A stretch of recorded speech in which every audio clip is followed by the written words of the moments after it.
welcome back.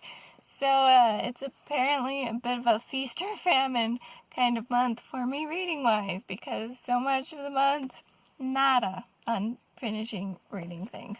But today I finished another book! I finished We Are the Ants. This is one that I'd put on my TBR for this month, so I'm very happy that I finished it. It was one that has a cover that is blue. You can kind of see it. It's a little shiny, but it's got blue on it, I promise.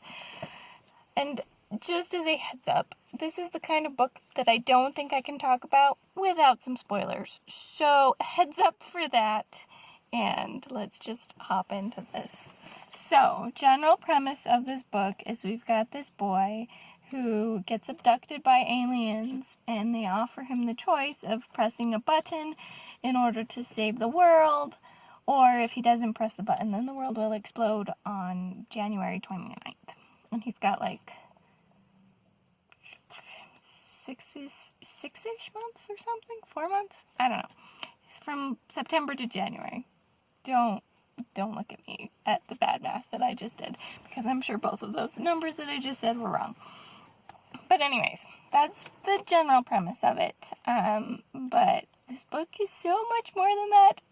There was a lot of powerful, emotional type stuff that ended up going on in this book. I cried so much and at so many points. So some basic things that I guess could also count as potentially like trigger warnings and stuff too for this book. There's a lot of bullying that goes on in this book. That's part of why I cried. This one's not so much a trigger warning, but there are gay relationships featured in this. There is a attempted rape scene, which is a trigger warning. So yeah, there's a wide range of things that happen in this book. And oh my gosh, Henry, I cried so much for him in his journey as he goes through the story. He's got this philosophy starting out because his boyfriend has killed himself, and so he thinks, oh, sorry, that's another thing. Suicide, another trigger warning in this book, too. But anyways, his boyfriend committed suicide, and he's blaming himself. His dad left when he was a young kid, and he blames himself. He's got all these kids at school who call him Space Boy because his brother spilled the beans about the whole alien thing. Who knows if people actually believe it or not, but because of the alien thing, he gets called Space Boy and bullied over it. Oh, such a heart-wrenching thing. And so when he first gets this opportunity, and they're like, well, will you push the button and save the world? Henry's like, this world is pretty messed up, and I don't want to do anything with it.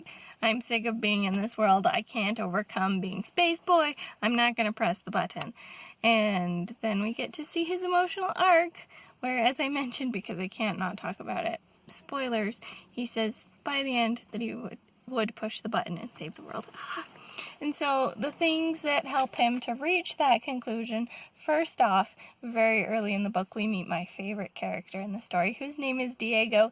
He's a new student who's just moved to Calypso, which is the town where Henry lives. And he bursts into Henry's class and makes some comment about being like a nude art model and is just being joking and silly. And from that moment, I was like, oh, Diego's gonna be my favorite. And he super was. I super called it. He was basically the new love interest, which was great. And they played with it a little bit because he was either bi or pan. I don't know how you tell the difference for sure. Because he just said, in his own words, eventually, that he doesn't care, like, what parts people have, in the sense of just, he's attracted to all of it, kind of a thing. It doesn't hinder him, basically, what parts you have. So there was that. But yeah, when he first meets Henry, at one point, a girlfriend that Diego used to have comes up, and so Henry, who has a crush that he doesn't really admit at the beginning, but he has a crush on him, is like, well, it doesn't matter, Diego's cool, but I can't have him because he had a girlfriend. But the way Diego acts around him, the whole time I was like, oh, no, boy, he's got a crush on you. Have you not heard of bisexuality? He's got a crush on you. And it was just so good and so sweet and so pure. And things happen with Diego, and Diego helps him get over things. Henry's old boyfriend had a best friend named Audrey who's also friends with Henry, and she helps him overcome some things. Henry's brother has a girlfriend who he gets pregnant, and part of that journey helps Henry realize that life is worthwhile and that he doesn't want to end the world. And it's just so good. I love this book so much. Okay, one thing that I do really, really, really want to talk about, and is part of kind of my spoilery warning in this. As we've mentioned, Diego was my favorite character in this story, and I listened to the audiobook of it, and every single disc of the story ended with some form of reference to Diego. Several of them we were in the middle of some intense, somewhat romantic scenes with Diego. The one time there's big stuff happening with Charlie and his girlfriend, recent fiance by that point, but Diego is there for that situation as well, so I count it as a Diego moment. The very last disc, well, I guess second to last disc, because we had to get to the end of the story. Anyways, that one ended with Henry getting a picture from Diego, so even though Diego wasn't there in person, I was like, close enough. It all counts. It was all very Diego-centric, and I loved it so much. Diego's an artist, and the artwork it described for him sounded so good and so heartbreaking because of Diego's past being so sad, and he ends up painting a portrait of Henry, and it's like, these are all the things I see in you that you can't see in yourself because you're so broken and you just blame yourself for things, and I'm crying just thinking about it, but it was all so good. I loved this book. Just one more quick thing, I guess, too, that tied things in nicely with the book is the title itself, We Are the Ants.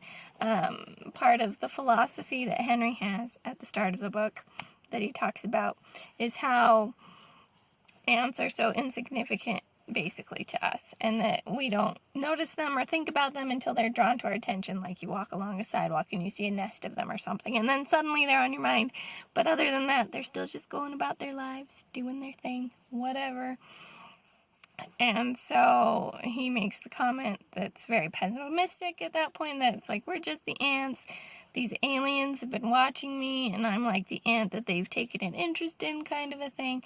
And then by the end of the story, when he's grown and arched over things as a person, he's like, we are the ants, and we will keep marching on. And I was just like, yes, my heart! It was so good, and I loved it so much. I'm so happy I read this book. I highly recommend it. Other people should definitely read it. The audiobook version is great. I enjoyed the reader a lot. If you're into audiobooks, it might be a good one to look into too. But yeah, sorry that it was all over the place and definitely had some spoilers in there.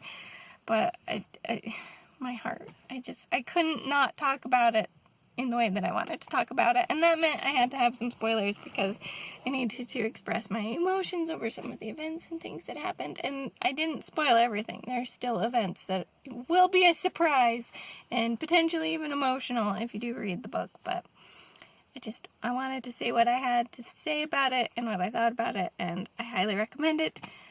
It was just such a good book. It was so beautiful, and in a way, I felt like I went on the same journey as Henry because his philosophy at the beginning of the book was really interesting and kind of like, that's an interesting perspective on why you would want to end the world. And in some ways, I felt mildly convinced by it. And I was like, yeah, I can totally see where he's coming from and why this is his perspective that he wants to end the world. But then you see this whole big journey where he's like, actually, there are definitely bad things in the world. There will always be bad things in the world. But that doesn't mean that they outweigh the good, which mirrors one of my favorite quotes from Doctor Who, which is in the Van Gogh episode. If you've not seen it, it's the same basic premise, that it's like the world is made up of good and bad, but the bad moments don't make the good moments meaningless. And I'm crying again. Anyways, that was the whole theme of this book too, and it was really beautiful. And that's all I have to say for now. I hope you enjoyed and maybe are convinced to go read this for yourselves and see what you think of it. If you have read it and have thoughts and opinions down below, feel free to share them. Does anyone else love Diego like I do? That'd be great to know. I'd love to have a Diego fan club because, again, he was my favorite character. But anyways, I think that's all I've got for now. This is the Umlaut Harper signing out.